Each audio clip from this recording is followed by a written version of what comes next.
வணக்கம். அதாவது மேற்கு ஆப்பிரிக்காவான மாலியில்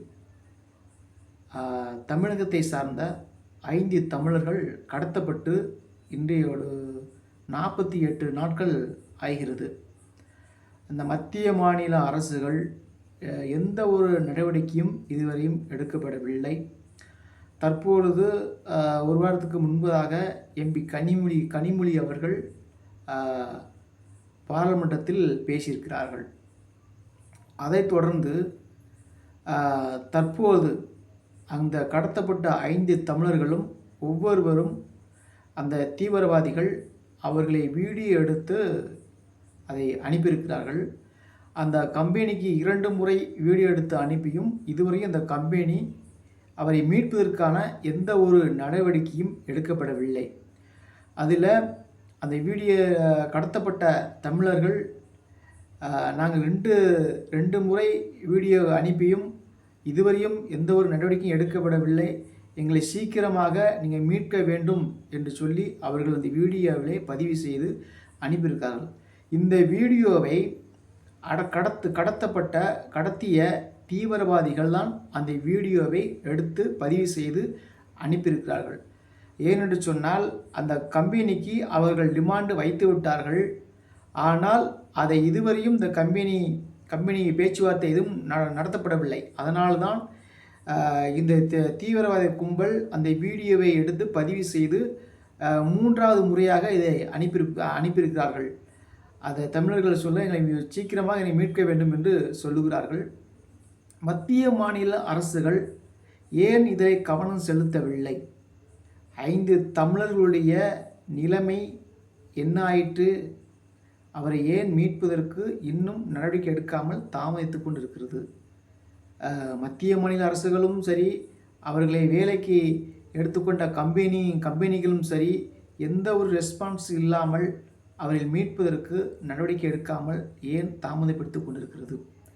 தீவிரவாதிகள் அவருடைய கோரிக்கையை வைத்தும் மீட்கப்படாமல் இருக்கிறார்கள். இதற்கு என்ன காரணம் என்று மாவட்ட நிர்வாகம் கடத்தப்பட்ட அப்பாவி தமிழர்களை பாதுகாக மீட்டெடுக்க தமிழக அரசு வலியுறுத்து பாலியல் கடத்த. என் பேர் புதியவன், தமிழ்நாடு, கொடியங்குளம், மாரியப்பன் கான்ட்ராக்ட், நம்ம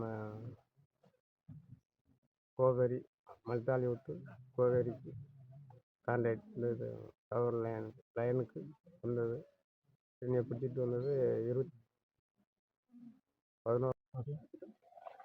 11. My name is Sheikh Raja. I'm Africa working Bamako to Manateli. My working time home Cobri night November 6ஆம் தேதி என்னை வந்து இவங்க அரெஸ்ட் பண்ணிட்டாங்க. அரெஸ்ட் பண்ணி 45 நாள் ஆச்சு. 2 வீடியோ போட்டிருக்கோம். எந்தமான இது எங்களுக்கு எந்த பதிலும் சொல்லலை. இந்த வீடியோ பார்த்துட்டு எங்களுக்கு சீக்கிரம் வெளியிடுங்க. அப்புறம் மாமா துறைச்சதில் சொல்லி இந்த வீடியோவை பார்த்துட்டு சீக்கிரம் வெளியிட சொல்லுங்கள். சரிங்க, ரொம்ப கஷ்டப்பட்டுட்டு இருக்கோம்.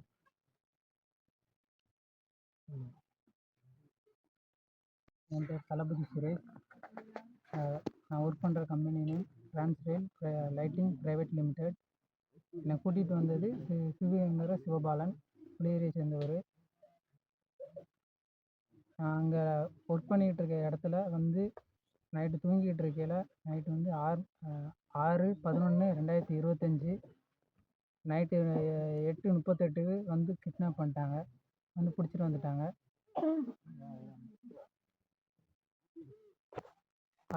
அதே மாதிரி வீடியோ வந்து கம்பெனிக்கு நாங்கள் 2 முறை ஆல்ரெடி வீடியோ அனுப்பியிருக்கோம். எந்த பதிலும் அனுப்பலை. எங்களுக்கு எந்த பதிலும் அனுப்பலை. இப்போ நீங்கள் புளியரையில் போய் கேளுங்க. அதே மாதிரிங்க வீட்டு மாமாட்ட சொல்லி கலெக்டர் ஆஃபீஸில் பெட்டிஷன் கொடுத்துருங்க.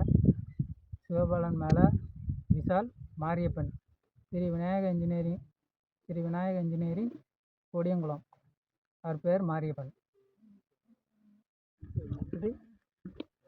My name P. Ponduturai, வயசு 40. India from India. Work place வேலைக்கு வந்து வெஸ்ட் ஆஃப்ரிக்கா வேலைக்கு வந்திருக்கேன். வேலைக்கு வந்து மாலி பொம்மக்கம் மாலி டு கோபேரி இது மணத்தால் வரைக்கும் வேலை. எனக்கு பிடிச்சது வந்து நவம்பர் மாதம் 6/11/2025 எனக்கு பிடிச்சது நைட்டு வந்து பிடிச்சிட்டு வந்திருக்காங்க. பிடிச்சி வந்து இன்னையோட இன்னைக்கு டேட்டு 19/12/2025 டிசம்பர் மாதம் ஆச்சு. அப்போ எனக்கு வந்து 45 நாள் இன்னையோட எனக்கு ஆகுது. கம்பெனிக்கு 2 வீடியோ போட்டுட்டேன். எனக்கு எந்த தகவலும் கொடுக்கல. எனக்கு வந்து ஆல்ரெடி வந்து kidney stone problem. All people two kidney, my one kidney problem 10 days. Your further full help me tablet injection is work பார்த்துட்டு இருக்காங்க. ஆனால் என்னால் ரொம்ப நாள் பயணிக்க முடியாது. தயவுசெய்து இந்த வீடியோமா என் வீட்டம்மா சந்தனம் மாதிரி வீடியோ பார்த்து நீ வந்து சரணியான கொடியங்குளத்தில் நம்ம பாலம் பொன்னாடி கூட அந்த பிள்ளை வேலை பார்க்க அவர்கிட்ட சொல்லி ஓனர் வீடு வந்து மாறிப்பேன். வீடு வந்து கொடியங்குளத்தில் இருக்குது. அவன் நம்பருக்கு இந்த வீடியோ நீங்கள் ஃபார்வர்டு பண்ணி தயவுசெய்து எங்களுக்கு கூடிச்சது எடுக்க சொல்லுங்கள். நீங்கள் எடுத்தால் தான் எங்களுக்கு முடியும். அதுமாரி கலப்பப்பட்டி அவன் பேச்சனுக்கும் இந்த வீடியோ நீங்கள் போட்டு விட்ருங்க. எங்களுக்கு இவங்கள வச்சு நோ தொந்தரவு, நோ பிரச்சனை, எந்த ஒரு பிரச்சனையும் இல்லை. இன்னை வரைக்கும் எனக்கு ஸ்டோன் பிரச்சனை, டேப்லெட் இன்ஜெக்ஷன் கொடுத்து நல்லா நான் பார்த்துட்ருக்காங்க இன்னை வரைக்கும். ஆனால் ரொம்ப நாள் பயணிக்க முடியாது. ஏன்னா நமக்கு வந்து ஸ்கேன் எடுக்கணும், ஏன்னா ஒன் சைடு ப்ராப்ளம். அதனால் தயவுசெய்து என்ன சீக்கிரம் எடுத்து நல்லபடியாக பாருங்கள். வீட்டுக்கு எங்கள் உயிருக்கு எந்த ஆபத்து வராது. டெரரிஸ்ட் நல்லா பார்த்துக்கிட்டாங்க. நீங்கள் வீட்டில் குடும்பத்தார் யாரும் பயப்பட வேண்டாம். ரொம்ப சந்தோஷம். பிடிச்சது எடுக்க வழியை பாருங்கள். ரொம்ப நன்றி. அந்த கம்பெனியிலே அந்த ஏஜெண்ட் வந்து தொடர்ந்து தொலைபேசி மூலமாக இருக்கக்கூடிய அவருடைய உறவினரிடத்திலே தொலைபேசி மூலமாக தொடர்பு கொண்டு நீங்கள் வந்து எந்த ஒரு போராட்டமும் பண்ண வேண்டாம், யாரையும் பார்க்க வேண்டாம், அதேபோல் இந்த வீடியோவை வந்து நீங்கள் வந்து வெளியிட வேண்டாம், நிறையா வந்து ஷேர் பண்ண வேண்டாம் அப்படின்னு சொல்லி அவர்கள் வந்து தொலைபேசி மூலமாக தொடர்ந்து பேசியிருக்கிறார்கள். ஏன் வந்து அவர்கள் வந்து இதை வந்து வெளியே விட வேண்டாம், யார்ட்டையும் சொல்ல வேண்டாம், நீங்கள் வந்து போராட்டங்களை பண்ண வேண்டாம், ப்ரெஷர் பண்ண வேண்டாம்னு சொல்லி இது ஏன் அவர்கள் சொல்லுகிறார்கள் என்று தெரியவில்லை. ஏன் அவர்களை மீட்பதற்கு அந்த வீடியோவை அவர்கள் பார்க்கிற பொழுது அவர்கள் மிகப்பெரிய ஒரு அச்சத்தோடு பயத்தோடு அந்த வீடியோவை அவர்கள் பதிவு செய்கிறார்கள். அதாவது அந்த வீடியோ எடுக்கிற நபரை அவரை பார்க்கிறார்கள், ஒரு பயத்தோடு பார்க்கிறார்கள். கோரிக்கை வைத்தும் இவர்கள் இன்னும் மீட்கப்படவில்லையே, தீவிரவாதிகள் நம்ம என்ன செய்து விடுவார்கள் என்று தெரியாமல் ஒரு உயிர் பயத்தோடு அவர் வாழ்ந்து கொண்டு இருக்கிறார்கள். இங்கே இருக்கக்கூடிய அரசியல் கட்சிகளும் இன்னும் மனித உரிமை கழகங்கள் எவ்வளவோ இருக்குது. ஆனால் இந்த தமிழர்கள் கடத்தப்பட்ட சம்பவத்தை யாரும் இதுவரையும் பேசவில்லை. ஏன் பேசாமல் இருக்கான்னு தெரியவில்லை.